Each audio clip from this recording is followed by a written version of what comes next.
el poder de la identidad, el poder de la identidad. Ahora, esto es muy importante ya desde el tema principal, es muy importante que lo entendamos porque estamos hablando que cuando tú entiendes quién eres, eso produce un poder extraordinario que impacta a las demás personas. ¿Cuántos de acá, cuántos de los que están acá saben y están convencidos que son hijos de Dios? Dígalo con convicción, por favor. ¿Cuántos de acá están convencidos que son hijos de Dios? En esa convicción hay un poder que inspira, hay un poder que impacta, hay un poder que emana de ti y que conquista el corazón de las personas, de los hombres, de tu propia familia, de tus hijos. Por esa razón, en la medida que tú y yo entendamos quiénes somos, vamos a poder inspirar en este mundo.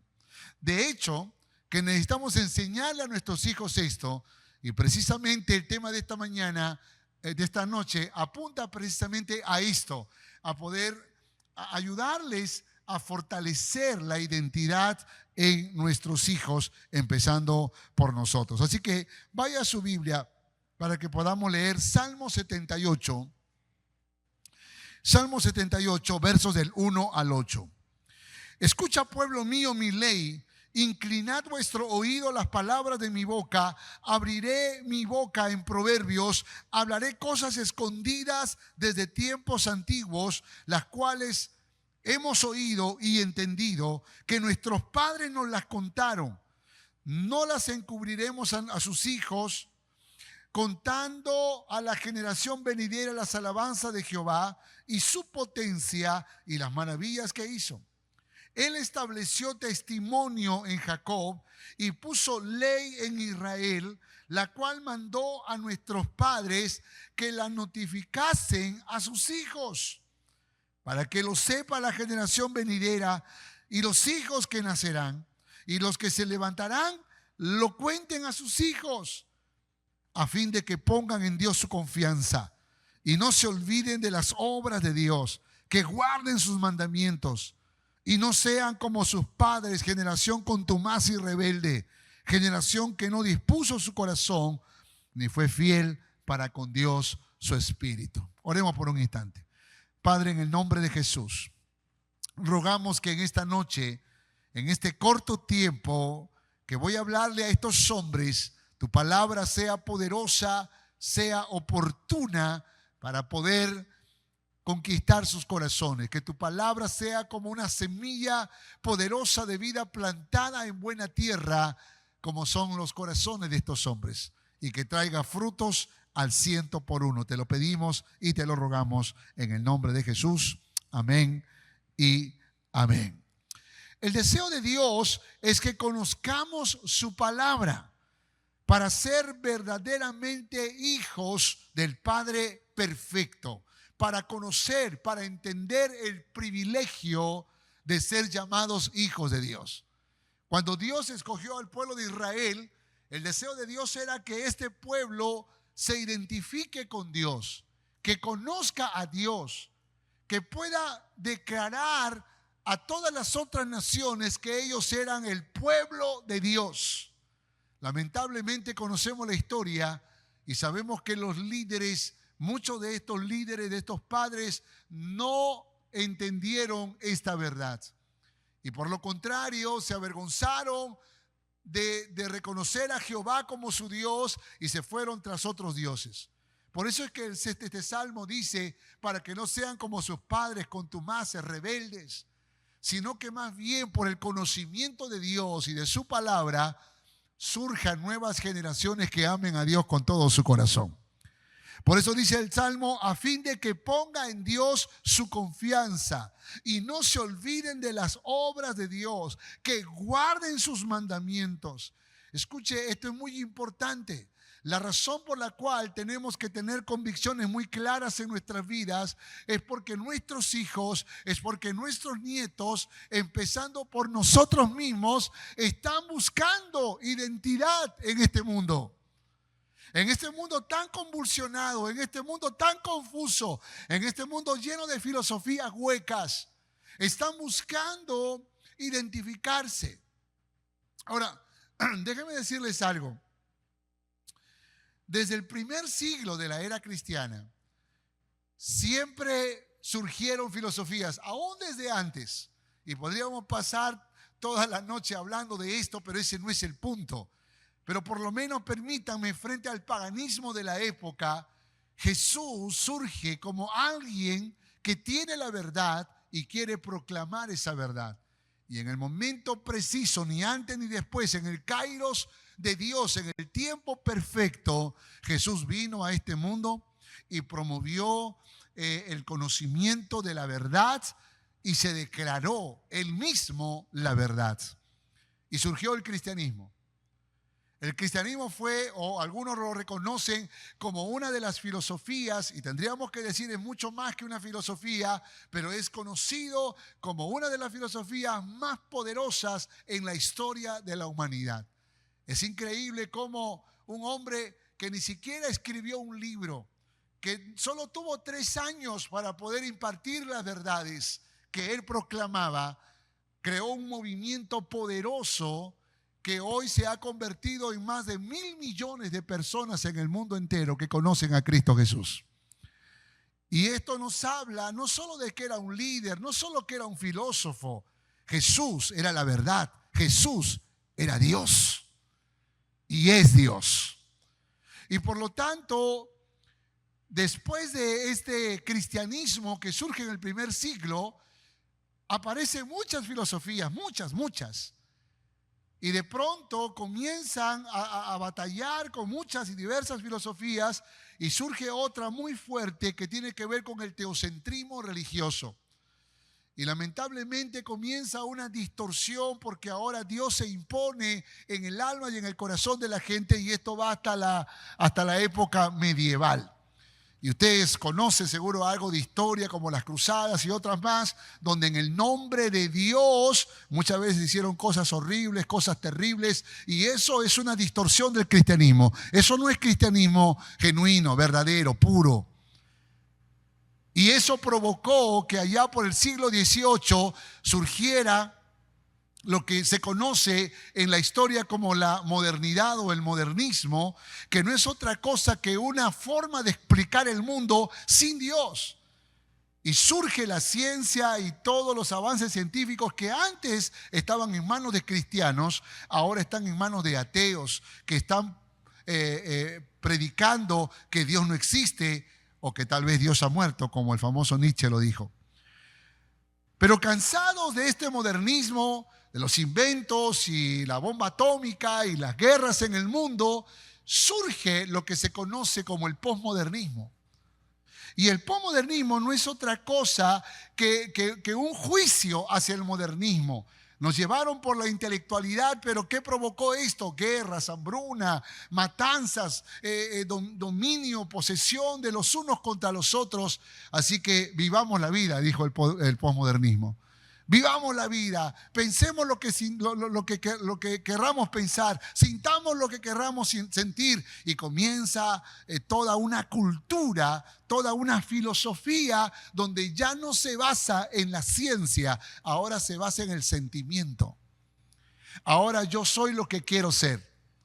Y por esa razón hemos visto hombres que se identifican como mujeres, mujeres que se identifican como hombres, o como los famosos Terians que hace poco se hicieron conocidos o tal vez salieron a la palestra diciendo que son personas pero que se identifican con animales. Anulando toda razón y toda ciencia. Pero créanme cuando les digo que cada vez vamos de mal en peor. Y hoy en día ha surgido lo que se conoce como el metamodernismo. Esto es muy nuevo, ¿eh? Es una cultura nueva que está prevaleciendo. Sucedió hace unos 20 años, se hizo más fuerte hace 15 años en Europa y poco a poco está corriendo por todos los continentes en el mundo. Y es mucho peor que el posmodernismo. Es la crítica a la crítica. Es la burla de todo lo que puede tener ciencia, de todo lo que puede tener entendimiento. Es el rechazo 100% a Dios, es la defensa del nihilismo. ¿Qué es el nihilismo? Es que no hay propósito de vida, no hay razón para vivir. Es la batalla por querer hacer lo que yo quiero, aun si quisiera quitarme la vida. Es la anulación de la razón y del sentimiento, es vivir como un animal. Y lamentablemente hoy en día estas filosofías están provocando una influencia poderosa. ¿Y a quiénes atrapa? A las nuevas generaciones. ¿Acaso has visto un hombre de 50 años diciendo soy un gato? No, todos son jóvenes que son atrapados por estas culturas, por estas filosofías que muchas veces los envuelven. Y nosotros los padres podríamos estar llevando pan a la casa, podríamos estar llevando vestido a la casa, podríamos estar pagando los servicios públicos de la casa, pero estamos olvidando que hay una tarea mayor y es poder sembrar en nuestros hijos una identidad que los ayude a crecer firmes y sólidos en medio de una sociedad convulsionada que está destruyendo las vidas y las familias. Cada vez se hará más popular que el matrimonio es cosa del pasado. Todavía el posmodernismo defiende el matrimonio gay, matrimonio lésbico, pero el metamodernismo no le importa nada. Simplemente es la búsqueda del placer por el placer. Y por esa razón es importante que nosotros como cristianos necesitamos tener una respuesta frente a las filosofías de este mundo. No podemos conocer toda la filosofía, es cambiante y el metamodernismo es cambiante. Es como el camaleón, cambia de color de acuerdo al lugar. Algunas veces parece que son razonables, otras veces son completamente opuestos a la razón. Y de ahí es que es importante que nosotros sembremos en nuestros hijos eso que se llama las verdades absolutas, que podamos invertir tiempo en sembrar en ellos eso que los va a ayudar a mantenerse sólidos y fuertes. Así que te voy a dar rápidamente 3 consejos para poder terminar en mi tiempo encomendado. El primero, identifica la filosofía de tus hijos. Identifica la filosofía de tus hijos. Todos tienen una filosofía de pensamiento. Todos tienen, empezando por ti mismo. De hecho, que tú también tienes una filosofía de vida. ¿Cuál es? ¿Cuál es? Porque si tú dices, a mí no me importa nada, a mí no me importa si el otro tiene razón, yo hago lo que yo quiero. Esa es una filosofía de pensamiento que de alguna manera podría sembrarse en el corazón de nuestros hijos. Y puede que ellos tengan mucho de nosotros. Por esa razón es muy importante que identifiquemos la filosofía de ellos. El posmodernismo, el metamodernismo pone en peligro el desarrollo de nuestra identidad cristiana. Somos permeados constantemente por una sociedad sin valores ni principios absolutos. Hay una gran batalla en el corazón de nuestros hijos y probablemente en el nuestro entre lo relativo y lo absoluto. La Biblia, la palabra de Dios, es la verdad absoluta. Sus principios y valores son trascendentes en el tiempo y lugar. Por esa razón, en 2 Timoteo capítulo 3, verso 16, dice: toda la escritura es inspirada por Dios y útil. ¿Útil para qué? Para enseñar, para reprender, para corregir y para instruir en justicia. Piensa, por favor. ¿Estás criando hijos con valores absolutos o con valores relativos? ¿Cuál es su concepto de la vida? ¿Cuál es su concepto del amor? ¿Cuál es su concepto de la familia? ¿Cuál es su concepto de la propia vida? Aún ¿cuál es su concepto de la muerte? Porque todas estas cosas permean el corazón de nuestros hijos y tienen una fuerza que los llevan a vivir de una manera o de otra. Tenemos que ser capaces de poder entender el pensamiento de nuestros hijos.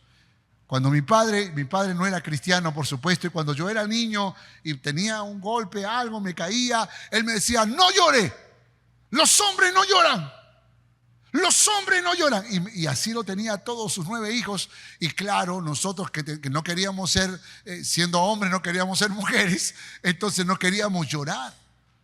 Pero mi padre tenía dentro de su concepto de hombre que tenía que ser fuerte, sin sentimientos, que tenía que ser duro, que tenía que ser recio, que tenía que guardarse sus emociones. Sin embargo, en muchos momentos de mi vida, cuando conocí a Dios, yo estaba con muchas ganas de llorar.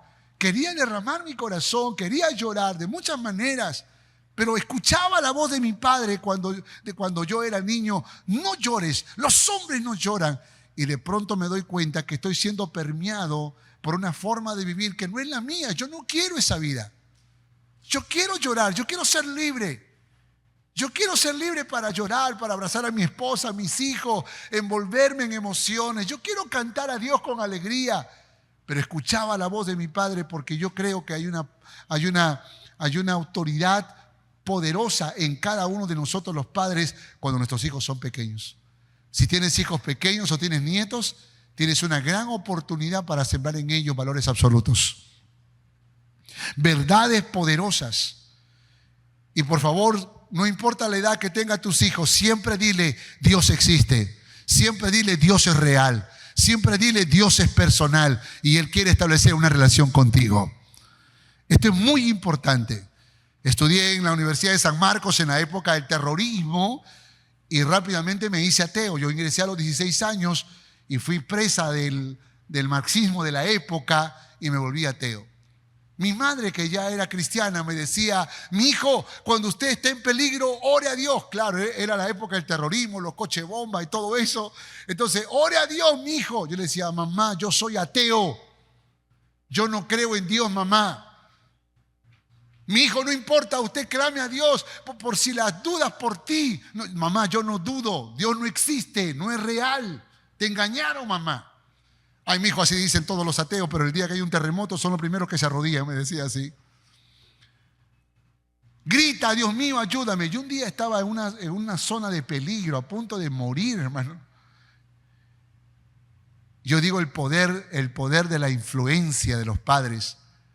Estaba a punto, estaba borracho, saliendo de una fiesta, bajando una escalera en el distrito del Rímac, muy grande, muy larga la escalera y sin baranda. Estaba tratando y de pronto me resbalo y estoy cayendo hacia adelante. Y en ese instante me acordé, en esos centésimas de segundo, me acordé las palabras de mi madre: mi hijo, cuando esté en peligro, clame: Dios mío, ayúdame. Y estaba cayendo y grito: Dios mío, ayúdame. Se me fue la borrachera del susto. Sentí un empujón hacia adelante, caí sentado al suelo. Traté de mirar, era una madrugada de un sábado, traté de mirar quién me había empujado y no había nadie, y eso me dio más susto todavía.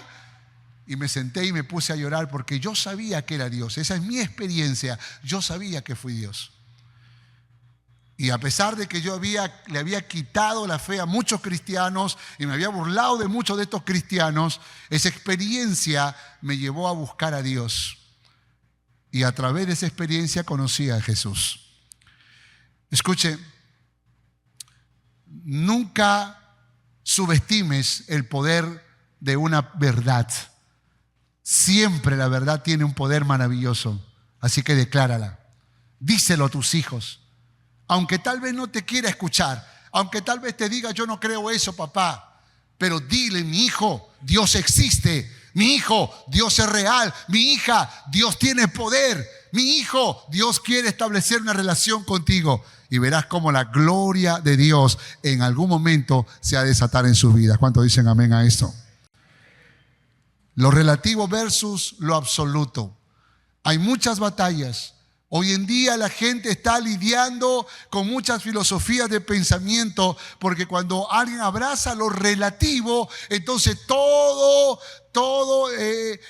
va a depender de la circunstancia. Y no, la verdad es verdad y la mentira es mentira, absolutos. Y tenemos que caminar bajo los absolutos de Dios. Y la Biblia nos dice que hay absolutos que no podremos cambiarlos nunca. Individualismo versus colectivo bíblico. Cada uno tiene su propia verdad y no importa la de los demás. Intenta cambiar su mundo y no tiene centro ni un objetivo absoluto, sino que busca pasarla bien pensando solo en su bienestar. Eso es egoísmo y egocentrismo. Ese individualismo peligroso que hoy en día está proliferando en la sociedad. Versus el colectivismo bíblico, es decir, la hermandad, la fraternidad, el animarnos los unos a los otros, el apoyarnos unos a otros. Romanos 15:5 dice que el Dios que infunde aliento y perseverancia les conceda vivir juntos en armonía, conforme al ejemplo de Cristo Jesús. Observa a tus hijos y tal vez primero obsérvate a ti mismo. Si eres de las personas que solo te importa tu propia vida y solamente tu propia vida. Porque podríamos nosotros estar sembrando en nuestros hijos egoísmo y egocentrismo. ¿Por qué estamos aquí, Pastor Samuel y yo? Si tenemos una familia. ¿Por qué estamos aquí si tenemos una iglesia que pastorear? Yo pastoreo 4,000 personas en mi iglesia. ¿Por qué estoy aquí? Por colectivismo bíblico. Estoy aquí por hermandad, estoy aquí por fraternidad, estoy aquí porque me interesas, aunque no te conozco, pero me interesas.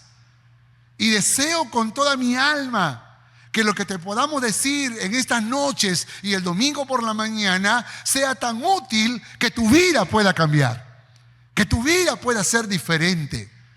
Y la persona que está a tu lado también es importante para Dios, y si es importante para Dios, lo tiene que ser también para ti. Tal vez no te cae bien, tal vez tuviste un conflicto con esa persona, tal vez tuviste una situación de esas que muchas veces nos hace alejarnos, pero si es un hijo de Dios, entonces le interesa a Dios y te tiene que interesar a ti. Por lo tanto, el colectivismo bíblico nos obliga, nos invita, nos desafía a pedir perdón, a perdonar, a restaurar heridas, a restablecer relaciones, a caminar en unidad, en una visión, en un solo corazón, como un gran ejército, en una sociedad individualista, en una sociedad donde no se ponen de acuerdo ni siquiera para poder gobernar el Perú. Ojalá tuviéramos 2 o 3 partidos, candidatos. Tenemos más de 30 candidatos, creo que 34 o 35. Y de pronto nos damos cuenta que hay un individualismo peligroso en nuestra sociedad con la cual tenemos que luchar. Y cuando nuestros hijos caminan en ese individualismo, atropellan, dañan, pisotean a la otra persona. Nunca va a celebrar el éxito de otro. Siempre va a tener celos, envidia, porque él quiere ser el centro. Como muchas veces es nuestra propia batalla. Y ahí es cuando tenemos que pensar qué es lo que estamos criando, qué es lo que estamos forjando, cómo estamos viviendo, qué es lo que estamos haciendo, a dónde le estamos poniendo la fuerza de nuestro tiempo, de nuestra inteligencia y de nuestros recursos. Así que hay un desafío muy grande de poder identificar qué piensan nuestros hijos. ¿Qué es lo que ellos creen? ¿Cómo construyen la vida? ¿Cómo construyen la familia? Recuerdo que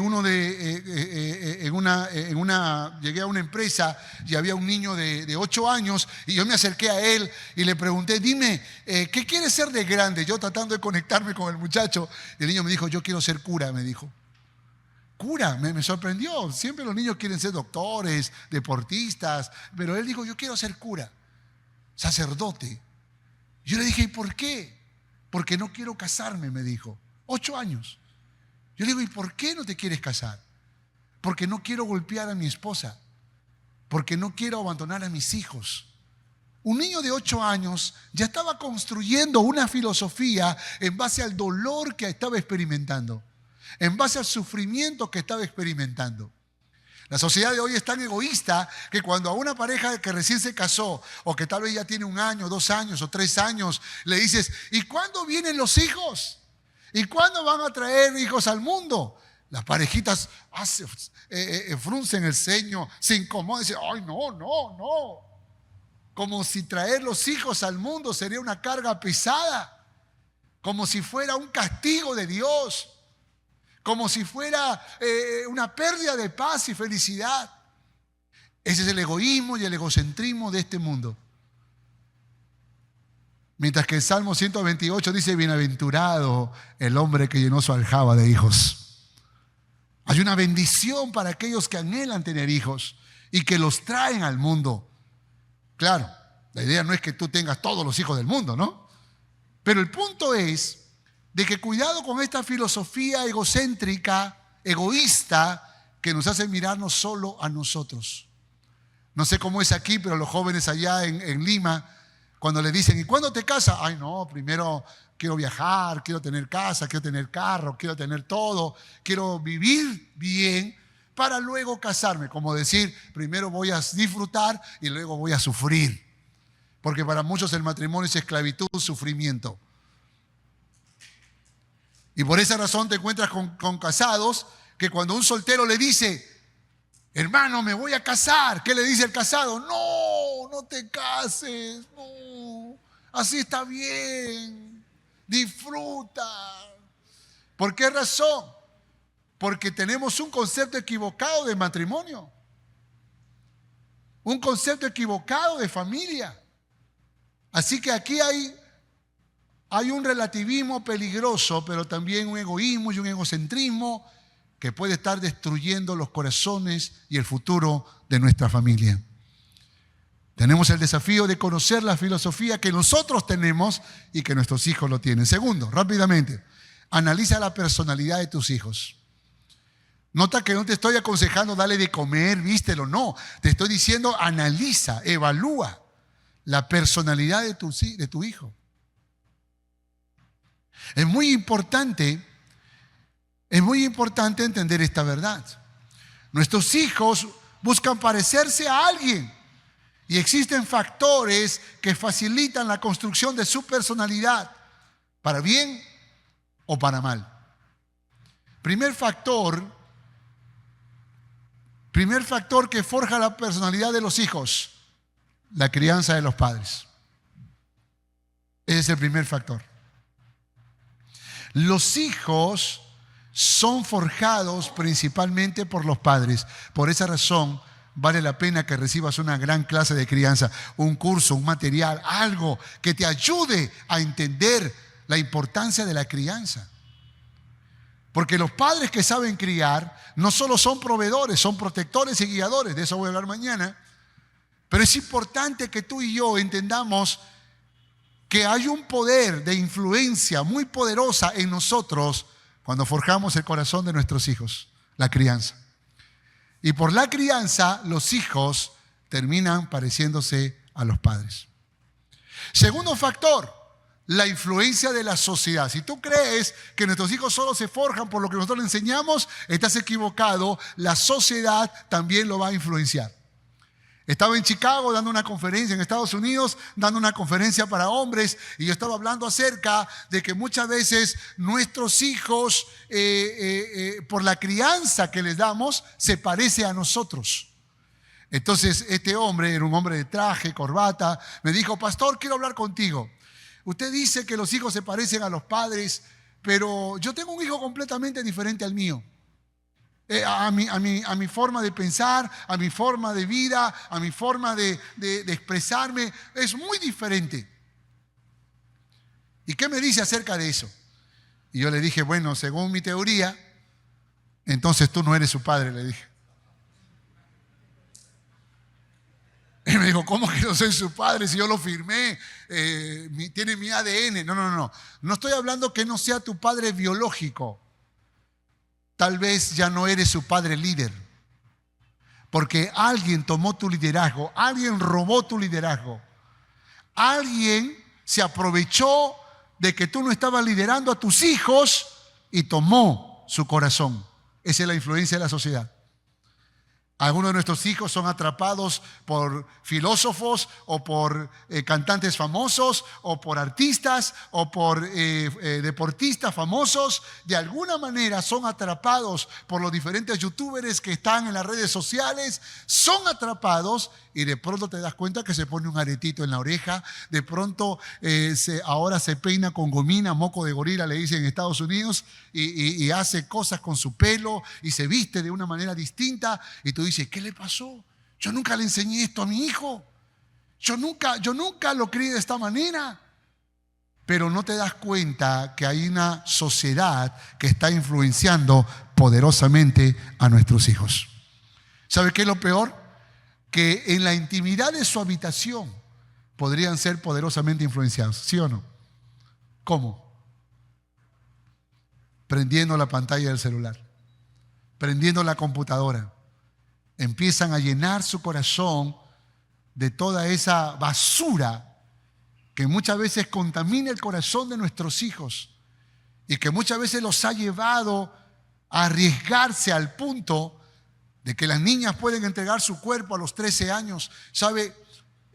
Hace unos años atrás, antes de la pandemia, cuando estuve en Estados Unidos, me contaron de uno de los grandes problemas que hay en las escuelas.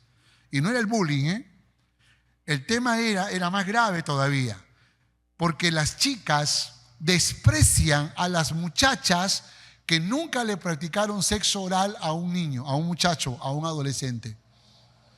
Entonces, si hay una chica que no le hizo sexo oral a un estudiante del colegio, entonces la burlan, la destruyen, le hacen la vida a cuadritos, y por esa razón muchas niñas tuvieron que abandonar la escuela, porque el bullying es tan severo, es tan agresivo, es tan destructivo que algunas adolescentes hasta se quitaron la vida. Esa es la influencia de la sociedad. Y ese tipo de bullying está llegando a Latinoamérica. Por lo tanto, nosotros como padres tenemos que hacer algo frente a esta influencia social, porque eso se revela a través de la personalidad de nuestros hijos. Se revela a través de lo que ellos manifiestan en sus palabras, en su forma de vestir, en su forma de comunicarse con nosotros. Pero hay una tercera cosa que también forja su personalidad, y son experiencias vividas. A veces nosotros los padres ni siquiera sabemos de abusos sexuales que ellos sufrieron. O tal vez amenazas de abusos. O tal vez asaltos que de pronto experimentaron pero no quisieron contarlo. Y se guardan experiencias que los trauman desde la niñez, que los trauman desde la adolescencia. Y muchas veces pierden comunicación o tal vez nos odian porque nos hemos dedicado tanto a trabajar y a hacer dinero. Y podríamos encontrar justificación en eso. Pero nos odia porque los abandonamos en el momento más difícil de su vida. Y ahí es cuando creo que necesitamos establecer una conexión con ellos y establecer vínculos. Tengo 2 hijos. Hay uno que es muy afable, muy noble, es muy dócil, muy obediente. Ese es el primero. Cuando nació mi primer hijo, y ya llegó a los 3 años de edad, yo me sentía el padre perfecto. Yo dije, me dijeron que ser padre era cosa difícil, pero yo creo que tengo un doctorado en paternidad, hasta que me llegó el segundo hijo. El segundo es veloz, es proactivo, siempre estaba en peligro, siempre en situaciones arriesgadas. Una cosa pero complicada. Criarlo fue un reto. Parece que con él estaba pagando todo lo que no había experimentado con el primero.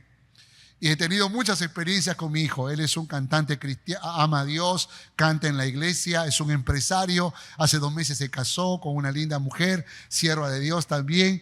Pero cuando estaba niño, y yo dije, le voy a hablar acerca del bullying. Y en ese deseo de querer comunicarme bien con los hijos, le dije, mijo, te voy a explicar lo que es el bullying.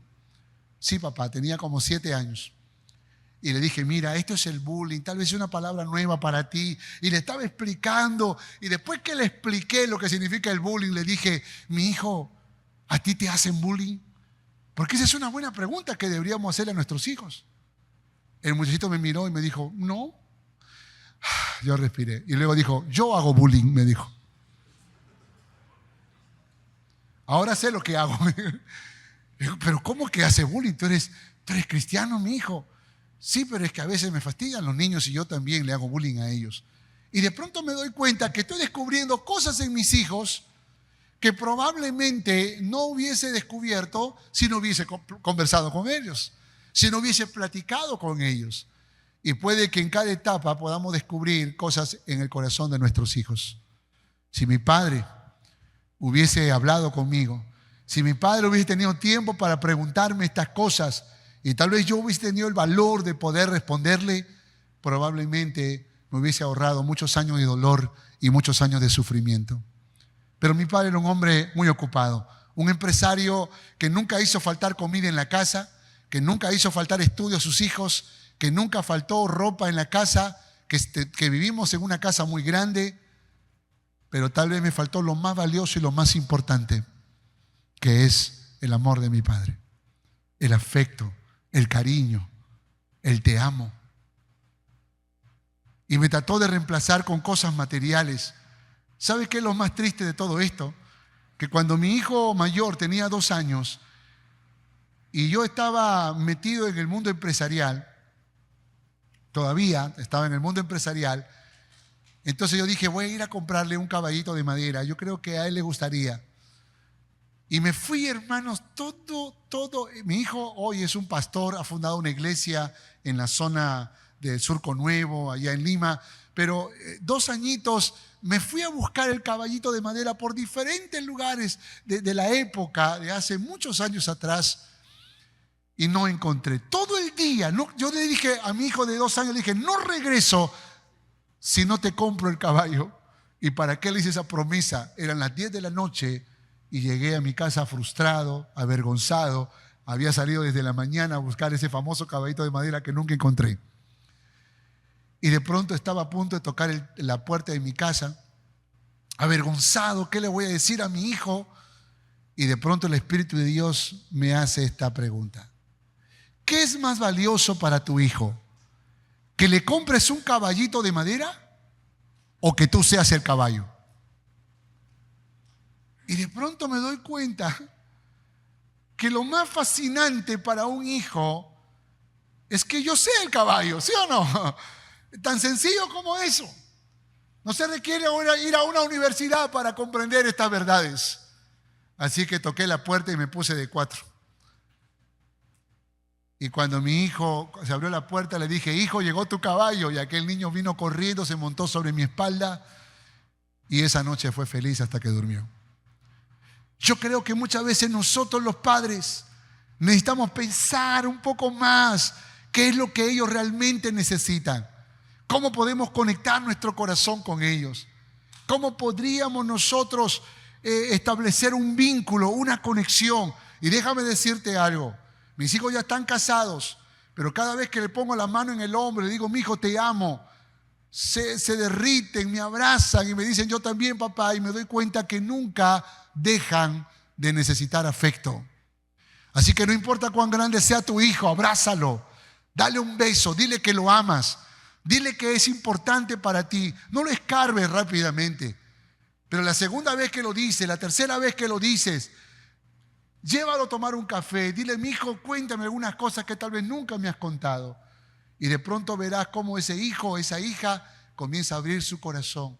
Y te das cuenta que tal vez esos desfases en su personalidad, ese mal carácter, esa soledad, esa forma de pensar o de vivir, tal vez tiene sentido cuando comprendes las cosas que le ha tocado vivir y que tal vez tú y yo nunca lo supimos. Y tal vez esa es nuestra historia. Tal vez es tu historia como es la mía. Ojalá yo hubiese tenido un padre que me pudiera escuchar. Ojalá hubiese tenido un padre que pudiera darme la oportunidad de contarle mis problemas. Y aunque yo ya los resolví en Cristo Jesús, me hubiese gustado mirar a los ojos y contárselos. Pero son las cosas que creo que nosotros podemos hacer ahora en el nombre de Jesús. ¿Cuántos dicen amén a esto? Y tercero, recuérdales que ya tenemos una identidad. Mi hijo, no busque ser alguien. Usted ya es alguien en Cristo Jesús. Usted ya es alguien en Cristo Jesús. Cristo Jesús es nuestra meta, nuestro modelo por excelencia. Y tenemos que declararlo, hermanos. Tenemos una mente gloriosa. Diga conmigo, tenemos una mente gloriosa. Porque ¿quién conoció la mente de Dios? ¿Quién la instruirá? Mas nosotros tenemos la mente de Cristo. Porque al conocer la verdad, al entender la verdad, entonces nosotros podemos pensar como Cristo, por el Espíritu de Dios. Tenemos una mente gloriosa, pero también tenemos una meta suprema. Diga conmigo, tenemos una meta suprema. Una meta suprema. ¿Y cuál es esa meta suprema? Hasta que todos lleguemos a la unidad de la fe y del conocimiento del Hijo de Dios, a un varón perfecto, a la medida de la estatura de la plenitud de Cristo. Tu meta no es ser un profesional. Lo vas a lograr en la vida, hijo, pero no es la gran meta. Tu meta no es ser un empresario. Puedes lograrlo, mi hijo, en la vida, pero eso no es la gran meta. Tu meta es tener una familia, sí, pero esa no es la gran meta. La gran meta es que cada día tú te parezcas más a nuestro Cristo maravilloso, Rey de Reyes y Señor de Señores. Que fluya en tu vida el carácter de Cristo, el amor de Cristo, la paciencia de Cristo, la humildad de Cristo, la mansedumbre de Cristo. Y que cuando la gente nos vea a nosotros, cuando la gente te vea a ti, mi hijo, a ti, mi hija, vea a Cristo Jesús. Esa es la gran meta. Pero también tenemos un gran desafío. Diga conmigo, tenemos un gran desafío. Ser pues imitadores de Dios como hijos amados y andad en amor, como también Cristo nos amó y se entregó a sí mismo por nosotros, ofrenda y sacrificio a Dios en olor fragante. Así que nuestro gran desafío es amar. Nuestro gran desafío es amar cada día de nuestra vida. ¿Cómo amas a tu familia? ¿Cómo amas a tu esposa? Yo no sé cómo son los de Ica, pero allá en el Callao hay una falta de creatividad terrible. ¿Sabe cómo le llaman los hombres a sus esposas? Chola, negra, vieja, chata. Y yo digo, qué falta de creatividad. Un día le dije a una de esas hermanas, hermanita, ¿te gusta que tu esposo te diga así? Ay, siempre me ha dicho así, pastor. Ya le dije como 20 años que no me gusta que me diga así, pero ya me acostumbré los siguientes 20 años. Ok, una cosa es que se haya acostumbrado y otra cosa es que le brillen los ojos cuando tú le dices chola, negra, vieja, gorda, osa.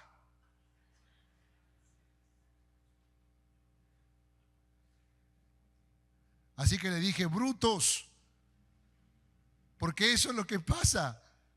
Falta de creatividad es brutalidad. ¿Qué te cuesta decirle mi amor? ¿Qué te cuesta decirle mi reina, mi princesa, mi chocolatito, mi pay de limón? Dile algo sabroso, algo lindo, algo alegre, algo que la haga sentirse bien.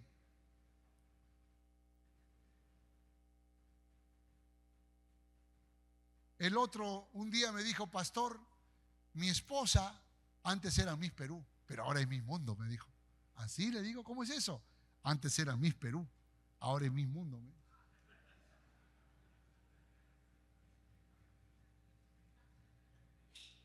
Falta de creatividad.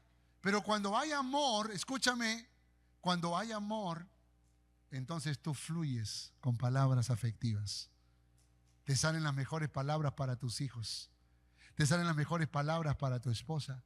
Te salen las mejores palabras para los amigos, los hermanos, los vecinos. Te salen las mejores palabras de tu centro de trabajo. Porque tú sabes que tienes un gran desafío y es amar en Cristo Jesús. Y por último, somos hijos de Dios. Diga conmigo, somos hijos de Dios. Mas a todos los que le recibieron, a los que creen en su nombre, les dio potestad de ser hechos hijos de Dios, los cuales no son engendrados de sangre, ni de voluntad de carne, ni de voluntad de varón, sino de Dios. Qué poderoso, tenemos una mente gloriosa, tenemos una una meta suprema, tenemos un gran desafío, pero también tenemos una poderosa identidad. Somos hijos de Dios. ¿Cuántos dicen amén? Y le dan un fuerte aplauso al Rey de Reyes y Señor de Señores.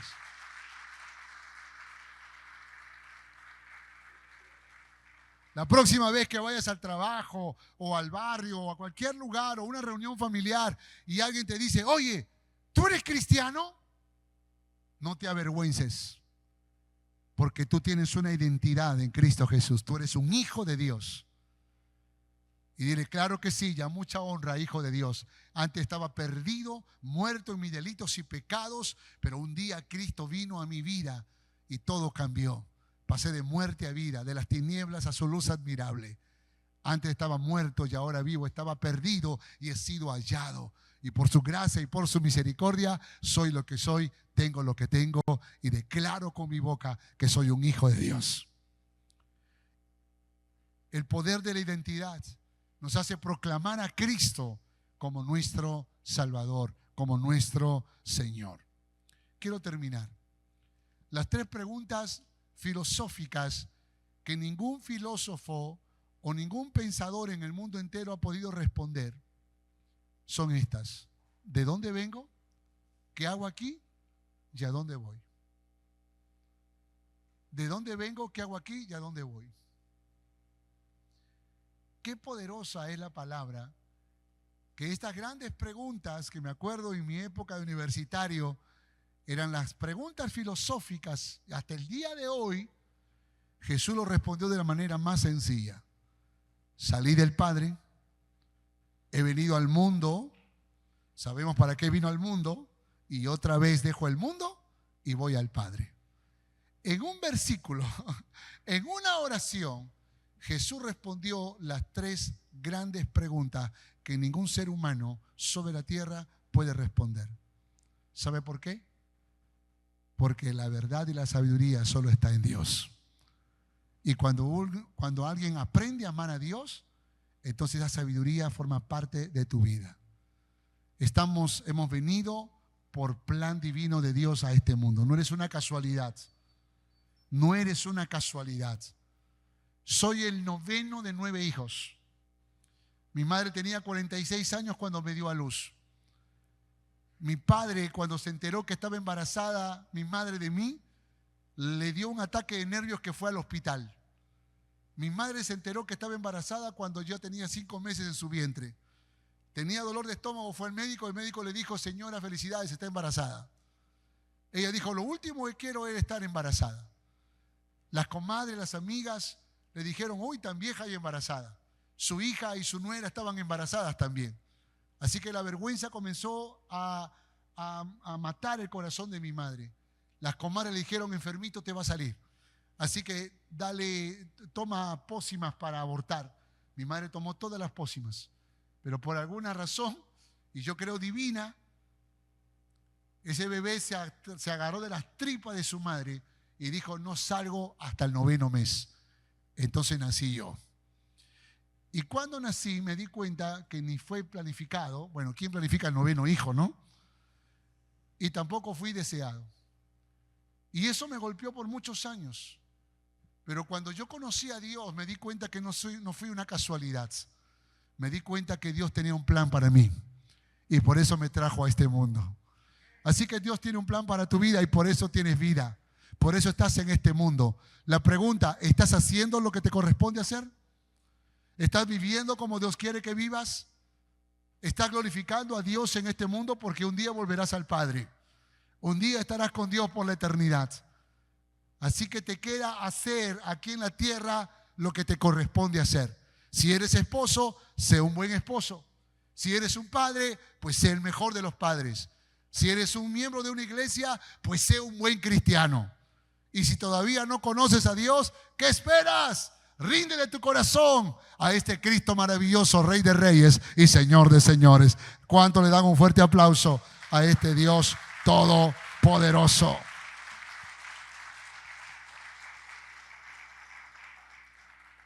A la misma historia similar a la de José, Dios me permitió conocer a Jesús y que toda mi familia conociera a Jesús.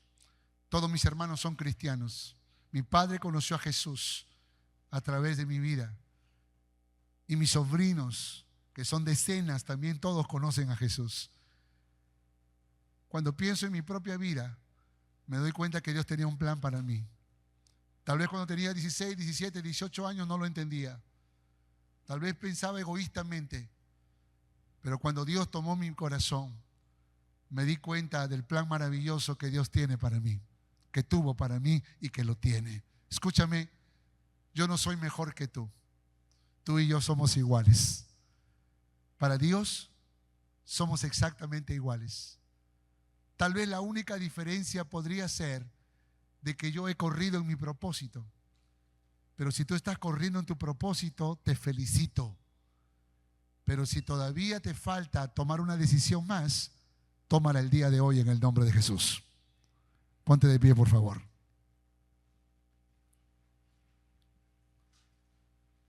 Cierra tus ojos para que no te distraigas. Y yo te quiero animar en el nombre de Jesús a que tú le digas a Dios en esta noche: Dios, ya no quiero vivir más a mi manera. Dios, ya no quiero hacer mi propia voluntad. Dile a Dios en esta noche: Dios, creo que he perdido algunos años de mi vida persiguiendo lo que no tenía que perseguir. Tal vez tenía que elegir lo más glorioso, lo eterno, lo trascendente, lo poderoso, lo santo, lo justo, lo bueno. Y fui seducido por este mundo. Pero nunca es tarde. Así que hoy te pido perdón. Porque muchas veces he dudado de mi identidad en Cristo. Porque muchas veces he tenido vergüenza para decir que soy un hijo de Dios. Que muchas veces he estado en situaciones en las que me ha faltado el valor para proclamar a los cuatro vientos que soy tu hijo. Pero hoy lo confieso con mi boca. Hoy declaro con mi boca que tú eres mi Dios, mi Padre, y yo soy tu hijo. Perdóname y ayúdame a sembrar esto en mis hijos. Ayúdame a sembrar estas verdades en mis siguientes generaciones. Que mis hijos, que mis nietos proclamen que también son hijos tuyos. Pero yo quiero ser el primero. Yo quiero ser el primero. Y perdóname, Dios. Sigamos orando, por favor. Probablemente aquí hay hombres que nunca le entregaron la vida a Jesús. Y déjame decirte algo: si tú eres una de esas personas, no tienes que esperar más. Hoy es el día de salvación. Hoy tú puedes entregarle la vida a Jesús y empezar un nuevo tiempo. Hoy puedes decirle: Señor, yo quiero ser tu hijo a partir de ahora. Así que si tú quieres entregarle la vida a Jesús y reconocer a Dios como Padre y nacer de nuevo en esta noche, repite esta oración. Dile: Señor Jesús, todo esto es nuevo para mí. Algunas veces escuché tu palabra, pero hoy lo he entendido. No quiero vivir cada día como he vivido toda mi vida. Quiero ser tu hijo a partir de ahora. Te pido perdón. Reconozco que soy pecador y te recibo en mi corazón. Díselo: como mi Señor y como mi Salvador. A partir de ahora quiero ser tu hijo. Proclamaré a los cuatro vientos que soy tuyo, Señor. Te entrego mi vida, Jesús. ¿Hay alguno que hizo esta oración en esta noche? Levante su brazo en alto, por favor. Levante su brazo en alto. Con valentía. Dios te bendiga, Dios te bendiga, Dios te bendiga, Dios te bendiga. Aleluya, Dios te bendiga, Dios te bendiga, Dios te bendiga. Ten tu brazo en alto, ten tu brazo en alto, no te avergüences. Dios te bendiga. Aleluya. Déjame decirte algo. si tu oración ha sido honesta y sincera, si de corazón estás tomando esta decisión, tu nombre se está escribiendo en el libro de la vida y estás pasando de muerte a vida. Así que déjame hacer una oración especial por ti. Padre, en el nombre de Jesús, por esas manos levantadas, Señor, que hoy pasan de muerte a vida, séllalos con tu Espíritu Santo. Y que tu gloria postrera sea mayor que la primera. Llévalos de gloria en gloria y de victoria en victoria. Te lo pido, te lo ruego, en el nombre poderoso de Cristo Jesús, en quien oramos así. Amén y amén. Dale un fuerte aplauso al Todopoderoso.